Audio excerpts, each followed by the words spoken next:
नमस्कार दोस्तों, स्वागत है आपका मेरे चैनल पे। दोस्तों, आप जानते हैं कि लंबे समय से इंडियन आर्मी को कार्बाइन की ज़रूरत थी।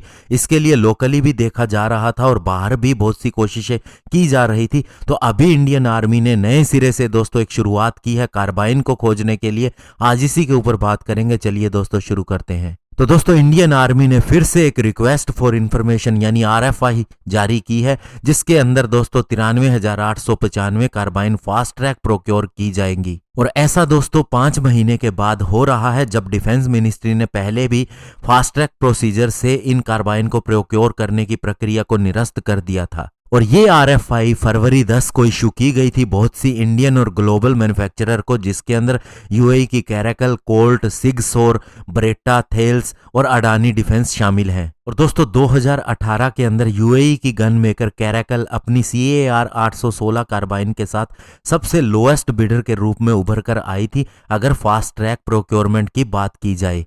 और इसके थ्रू इंडियन आर्मी अपनी वर्ल्ड वार 2 के समय की स्टर्लिंग कार्बाइन को रिप्लेस करना चाहती थी।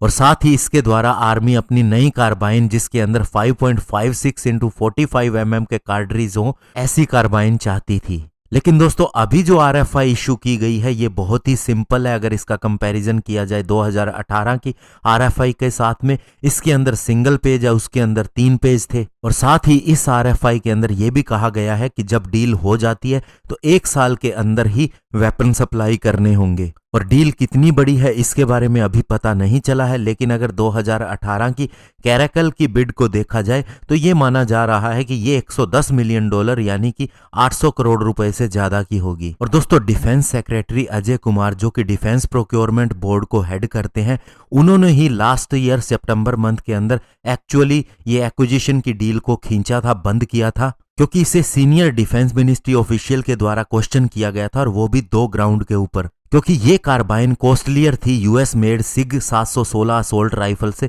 जिसे हमने FTP रूट पे लास्ट ईयर ही 700 करोड़ रुपए में इंपोर्ट किया था। और साथ ही ये भी नोट किया जा रहा था कि इस राइफल का कोई भी पार्ट इंडिया के अंदर नहीं बनाया जा रहा था। और लास्ट ईयर सितंबर मंथ के बाद में UAE की कंपनी कैरेकल ने इस राइफल को इंडिया के अंदर ही बनाने का ऑफर दिया था, specially make in India initiative के तहत, और साथ ही टेक्नोलॉजी ट्रांसफर करने के लिए भी कहा था। और इसके अलावा आर्मी ऑफिशियल ने यह भी कहा था कि हमारे पास एक थोड़ी क्वांटिटी के अंदर 25,000 कार्बाइन UAE की इसी कंपनी से खरीदने का भी ऑफर है। लेकिन अब वो आइडिया भी खत्म होता दिखाई देता है, क्योंकि नई RFI ऑलरेडी जारी कर दी गई है। तो ऐसे में देखना होगा कि नई कार्बाइन आर्मी के लिए कौन सी कंपनी बनाती है और इसके अंदर टेक्नोलॉजी ट्रांसफर कितना रहता है। धन्यवाद, जय हिंद।